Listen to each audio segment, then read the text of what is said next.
In the P3 announcement, in the Warlock rune section, they had a little hidden gem. Let's listen carefully. The Felguard is a powerful melee damage dealer capable of both tanking and dealing out serious punishment. He's not the only new demon you can summon this phase, but I'll let you discover that on your own. Did you hear that? He's not the only new demon that you could summon this phase. Talking about the Felguard, but I'll let you figure that out on your own.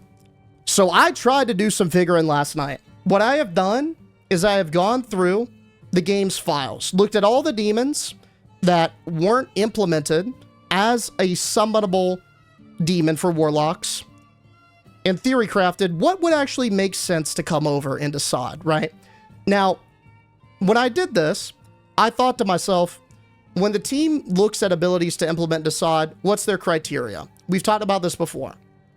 They look for abilities that aren't too retail-y, that feel like part of the classic spirit, and that have a good Season of Discovery vibe. Now, for warlocks in particular, it looks like a lot of the abilities that they have chosen to bring over come from the classic to Wrath of the Lich King era. There are certainly some exceptions, don't get me wrong, but some mainstays like Haunt, for example, come from that era. So just, for the sake of that, I have limited my selection to 5 demons from that era. Let's start with this beauty. If you're a BC Andy, you recognize this bad boy.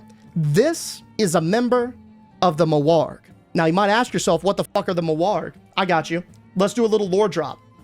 I think you first ran into these things in BC on Hellfire Peninsula when you were working around those fell forges. These are usually depicted as the engineers for the Burning Legion. The Moarg are powerful and highly intelligent demon members of the Burning Legion. They are extremely diverse, with subspecies ranging from stunted Gnarg and imposing Felguard to colossal brutes and Dreadlords, a demonic species hailing from the Twisting Nether. The Moarg were some of Sargeras' opponents when he was still the defender of the Pantheon. After Sargeras betrayed the Pantheon, the highly resourceful and industrious Moarg were recruited into the Legion to serve as armorers, forging fel-infused weaponry and constructs to besiege the worlds of the cosmos. I think this might be a little bit out there, so if I really had to say out of the 5 that I'm about to show you guys, what has the best chances, this would probably be the bottom one because it looks so outlandish. I mean, look at this thing, right? But at the same time, how cool would that be? Next up, we've got the Void Hound. We already saw that the Void Hounds were summonable via the Nether portal. They've been used in various iterations from the game, whether it be Dire Maul or the Sunwell Plateau. And so as a warlock, you're very familiar with it. But let's get a little lore drop on these bad boys. Void Hounds are also known as Void Terrors. They're 2-headed demons that roam the trackless wastes of their home plane, the Twisting Nether, like ravenous beasts. They seem to possess a nearly unlimited source of magical energy, considering what Imulthar was used for. That was the dude that was, or the demon in the middle of Dire Maul that you did the Dreadseed quest for. Now, I think this would be pretty cool. And this one has a legitimate chance of coming on in. Number one, these guys aren't small puppies. They're very, very big.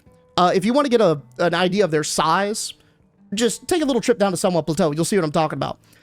I could see this being a perfect candidate for kind of like that Doomguard style of summoning, where it takes a big ritual to get them going. They're very powerful, so you can only contain them for a certain amount of time, and they're deeply embedded in Warlock lore. Like I said, you literally dealt with one of these things back in the day when you were unlocking your Dreadsteed. But yeah, I can 100% see this coming all down. It kind of ticks all the boxes.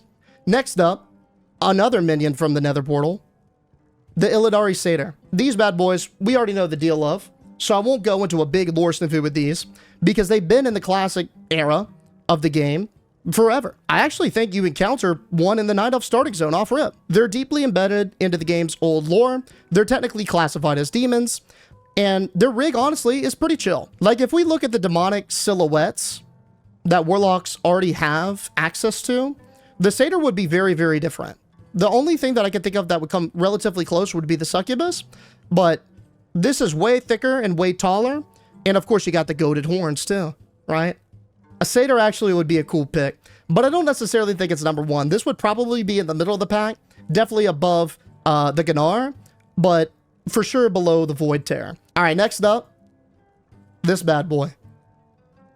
the Dreadlords. Now, they're otherwise known in the game as Nathrazim, but the Dreadlords have been a part of not only Warlock lore, but the game's lore for a very, very long time. Now, you've got your big boys who it doesn't necessarily make sense to summon, like Balnazar or Mal'Ganis, but there are also lesser Dreadlords too. That, quite frankly, if Warlocks can summon Prince Mal'Gazar, they'll be able to pull in a Dreadlord. And it follows true to the theme of like a big ritual with a lot of people to summon a powerful demon on a short cooldown. This fits in perfectly, I think, in the line of the Doomguard, of the Infernal, of the Void Terror. I look at this powerful demon and I'm thinking about it in the same way, right? But the final one that I'll show you guys that I think has a reasonable chance of being added as the new demonic summon is going to be this bad boy. This is a Void Wraith. Essentially, it looks like a skinny Void Walker. And it is, according to the lore. And there's not that much lore on these bad boys. They're a slender type of Void Walker. They were first found in Netherstorm and on the Isle of Quel'Thanas, as is the case of Zaraketh the Unbound. Void Wraiths seem to be rarer than other Void Walkers and rarely talk. While these aren't necessarily deeply rooted into the old world of Azeroth, they are definitely primordial creatures of the Void. They've been around for a long, long time. I could see maybe Warlocks getting an ability to summon one of these bad boys as like a permanent mainstay pet, and it would be like a DPS alternative to the Void Walker itself, yeah? So like if you didn't necessarily want to pump with the tank, bam, you sling this thing out. Maybe it could be like a glass cannon version of it, right? Or maybe it could just have a completely new curveball. There are some support-like abilities that the Void Walker have, right? They got to self-heal and consume shadows. They got to sacrifice. Maybe this could be an opportunity to have a pet that is specifically designed to only be a support pet. Yeah? Say just heal, or give you a DPS proc, or maybe a functional interrupt. Things like that, right? Maybe some baseline resistances in addition to that. That could be really cool. But that's what I got for you guys. Those are all of the demons that I think have a reasonable chance of being added as this, quote, new demonic summon. While there sure is a spectrum of things and a wide range of features that I'm sure the team looks for, and ultimately, I have no idea what I'm talking about. I'm just theory crafting. I wish I was the part of the team, but I'm not. Yeah, so we can only kind of guesstimate. Here's what I stand on. I don't think they're going to be a short cooldown thing like the Dreadstalkers. I think they're going to be a little bit more permanent. Two reasons for that. Number one, because of the way the dude said it and communicated it, right? Gave the vibe like we're going to get something a little bit more mainstay.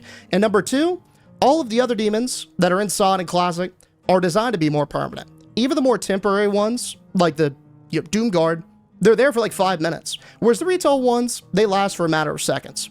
So I feel like we're going to get something in that style. And when we look at that, we're left with those big pumpers that we just mentioned. The Void Terror, right? The Dreadlord, yeah. Those types of things. These demons that are clearly a little bit larger and a little bit more powerful than what we're used to getting.